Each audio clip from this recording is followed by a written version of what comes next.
Pantas OPM punya uang, kaki tangan Jenderal Egyanus Kogoya nyamar jadi pejabat. Sejumlah pihak terkadang menanyakan dari mana sumber pendanaan OPM untuk melancarkan berbagai teror.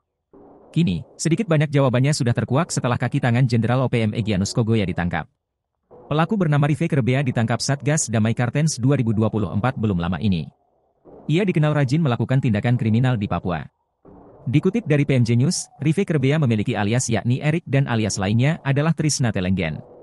Berdasarkan riwayat kriminalnya, Rife beroperasi di wilayah Yahukimo dan Enduga. Beberapa kasus yang melibatkan Rife adalah pembunuhan, pencurian senjata api, dan penembakan pesawat. Rife Kerbea sudah menjadi DPO sejak 8 November 2023. Dirinya dikejar usai dilaporkan melakukan pembunuhan terhadap masyarakat pendulang emas di Kali El, Distrik Seradala, Kabupaten Yahukimo.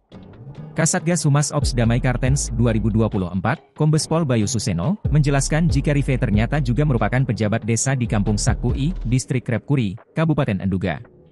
Pria tersebut memiliki jabatan sebagai Badan Musyawarah Kampung, Bamuskam. Kombes Bayu mengungkapkan jika penangkapan ini merupakan kesuksesan dari tim gabungan TNI Polri yang bertugas.